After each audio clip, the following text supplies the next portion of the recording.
Bismillah walhamdulillah wassalatu wassalam ala rasulillah wa ala alihi wa sahbihi wa man wala. When the Quran first started to come to the people of Mecca, and the Prophet ﷺ is getting these surahs, obviously we know that the beginning foundation is the oneness of God. And then we know right along with that was the hereafter and planning for the judgment that will come, and the notion of prophethood and a message. But who could tell me, if we're talking about what was the foundation that was established in talking about the social order of things? What was the focus? Whose rights were the focus? The weak, exactly. Very good. There was a very strong focus. Now, I want to highlight a point. And this is what happens when you do tadabbur. You start to see the proof. If the Prophet ﷺ, objectively speaking, were a false prophet and he's looking to make the Arabia the new religion, is the best idea to basically make good poor people, saving them from the oppression that's standardized and going through the conflict that will definitely cause, or making the great nobles of the Arab society very powerful and the greatest people on earth and the ones who should have the earth's authority? Obviously, the first one is not a smart idea if you're looking to become the great new prophet and you want it to be an easy path for that to happen. So the vast majority of the first converts were poor people, slaves, people who were not from nobility in the tribe. There are two verses that were revealed that said the same thing about why people end up in hell. مَا سَلَكَكُمْ فِي سَقَرٍ.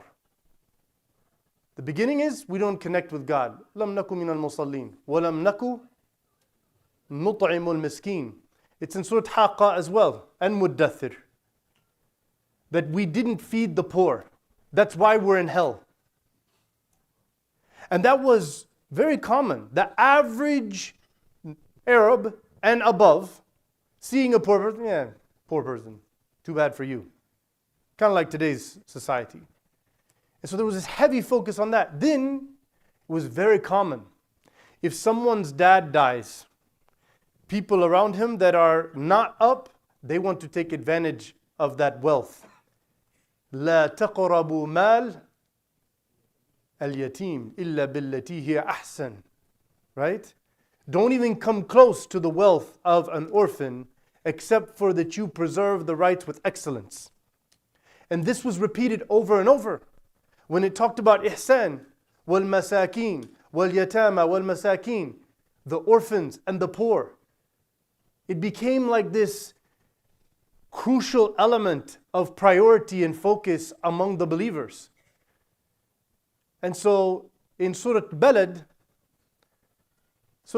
is telling us about what does it mean to have a right to live in a homeland?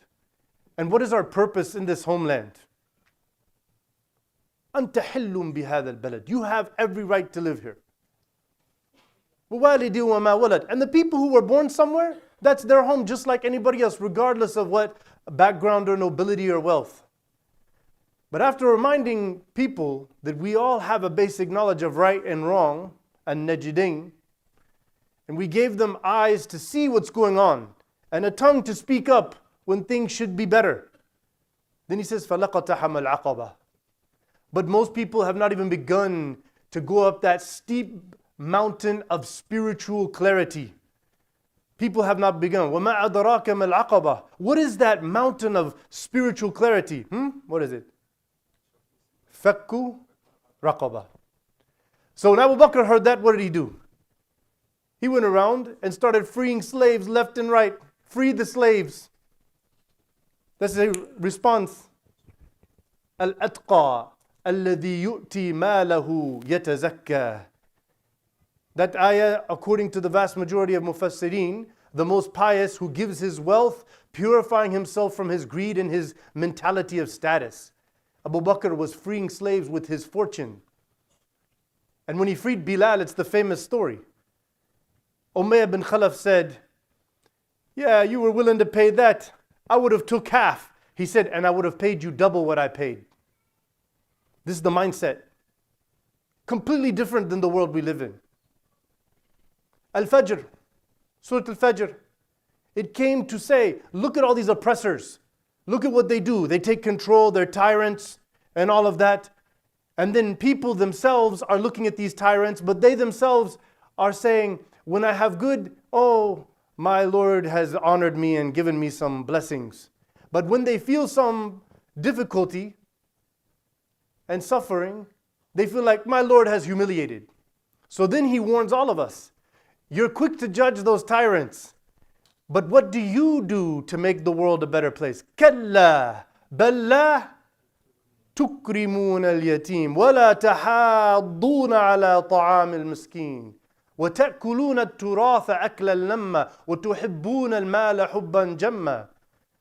No, you're blaming the Abu Jahls and the Umayyah bin Khalafs.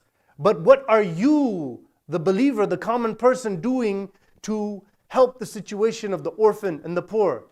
Is it that you're attached to your wealth? Do you feel like that wealth is security and safety for you? Surah Ma'un, it related being someone who is concerned about the hereafter. أَرَأَيْتَ الَّذِي يُكَذِّبُ بِالدِّينِ. What about the one who rejects the day of judgment, that there is an accountability system? By the way, Milan, welcome. Assalamu alaikum, much love. Alhamdulillah. And so it says, it's the one that does not take care or encourage people to take care of the poor. And they are not someone that looks after the orphans. Then he says, beware of the hellfire, those of you who pray. Did you hear that? That's what the ayah says. Beware of the hellfire, O you who pray salah. If you're listening to that, you're like, what? Why? الَّذِينَ هُمْ عَنْ صَلَاتِهِمْ سَاهُونَ. Those who neglect their prayers. They don't pay attention to them. They don't keep up with a daily connection with God, thus enriching that gratefulness and that sense of appreciation for the gift of life and everything in it. A sense of accountability and preparation for death. الَّذِينَ هُمْ يُرَاءُونَ. People who just, they pray because other people are praying in front of them, so they just want to be seen as other people. وَيَمْنَعُونَ الْمَاعُونَ. Meaning, if you're praying, then you will be someone who will, if you mean prayer, and prayer is an important thing to you, that's half of your religion. Connecting to the merciful, compassionate, kind, generous, loving, and all of that. So then now you're his servant, you do that to those you see. You are the conduit of those behaviors to other people. You're going out of your way to look out of their best interests. The whole system of zakat, just so you know, the tithing of the Christians, which means the 10% that they give in their monthly paycheck, mashallah. We can do better, right? Some people say, what? You can. By the way, just so you know, mashallah, one brother came up to me after the khutbah and I asked him if I could do this. He said that he came into Islam some years ago. He thought you have to pay 2.5% of your monthly paycheck to zakat. He's been doing that now for years. He was like, and I was like, brother, technically if you want, we can give that back to you because, this is... He was like, no, what are you talking about? I was like, mashallah. Subhanallah. And now he's poor on the street, right? Because he gave all that money. No, the brother's doing just fine. Don't let shaitan talk to you. Get out of my face, shaitan. And so this zakat system looks out for a safety net. So the tithing they have, it goes to the pastor, to the church, and they can do whatever they feel is the holy thing to do. But our law of zakat, our alms, has to be taking care of those who are in need, relieving suffering and pain and difficulty, protecting people from suffering, pain, and difficulty, and giving the means for Islam to thrive when it is being threatened. That's its purpose of zakat. And I will leave on that one point.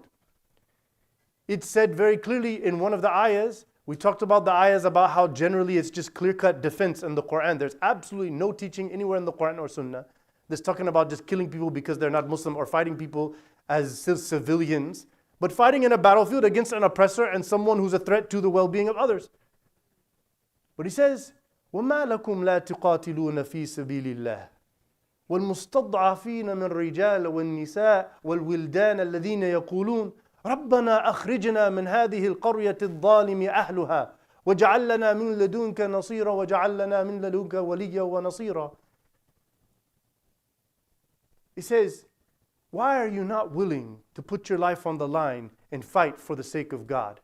Because there are people who are oppressed and weak, men, women, children, who are praying, God, save us from this oppression, save us from this danger of these corrupt people who are threatening our livelihood and our well-being and taking our freedoms. The whole point of the fight, if you go into Surah Al-Hajj, أُذِنَ لِلَّذِينَ يُقَاتَلُونَ بِأَنَّهُمْ ظُلِمُوا. The believers are given the right to fight back because they were oppressed and they were kicked out of their homelands. And he says in the next part of the ayah,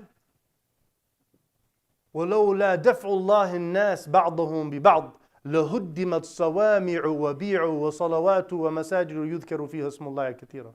If God did not empower one people to fight and defend the rights of others, and then it says, many Jewish temples, Christian churches, and mosques would be destroyed where God is mentioned often. Meaning, the people who are being forced away from their religion, we would defend them from that. Which is why the Prophet ﷺ said very sternly and strongly when he sent the armies into a place where Christians were. He said, do not attack a church or any of the holy men who are there for worship. You leave them be. This is an authentic hadith about the war ethics of the Prophet ﷺ. And you watch these Zionist scumbags blowing up mosques and laughing while wearing lingerie. Do not let anybody brainwash you and gaslight you into believing that us and the believers and what we are about to fight for and why we would fight is anything less than nobility on the highest form of protecting the best interests of humanity, Muslim and non-Muslim. And all of those who are fighting those wars for those who claim we are terrorists have been doing terrorism for hundreds of years all over the world. Ask any African person, do you know who Leopold is? How many was that Holocaust? What was the Holocaust that Leopold did? I'm thinking it's 60 million, 60 million in Africa. Wiped them off because they wouldn't become Christian and be part of his empire. But we're not allowed to talk about that. One African historian put it beautifully on a tweet last week. He said, the more I hear about this, the more I'm just getting fired up. So when it comes to Jewish people, we have to remember the Holocaust. And we can never let that happen again. But when it comes to Africans, most people don't even know. I grew up in Tulsa, Oklahoma. I didn't hear of or know of a Black Wall Street until 2012 when I read in a newspaper that they found a mass grave of hundreds of people who were killed when they destroyed Black Wall Street. I grew up brainwashed that North Tulsa Greenwood is the filthy, no good place where there's drugs and prostitution and gangs and it's 90-some-odd% black. But the reason why it's like that is because when they had segregation, this community used Route 66 effectively, imports and exports. You can see black and white videos of people walking down the street with suits and ties, with beautiful, vendors and things all over the place. People, professionals, people with different businesses, people talking to each other and sharing life together. And then one day they found an opportunity to take little puddle jumper planes and send big balls of tar burning and smash them all over their thing. And they murdered hundreds and hundreds. We were told there was a race riot started by disgruntled black people in 7th grade Oklahoma history. This is one thing. This whole thing about who's spreading what, how. Every accusation is a confession. Don't forget that. It's part of their methodology. So Ya Allah, make us be who we are and know our history and enrich us as the believers who enshrine and establish the rights of the poor and the weak and prioritizing them over those who have wealth and power. Ya Allah, make us successful to please you and to fulfill the message that you have sent us with. Jazakumullah khair.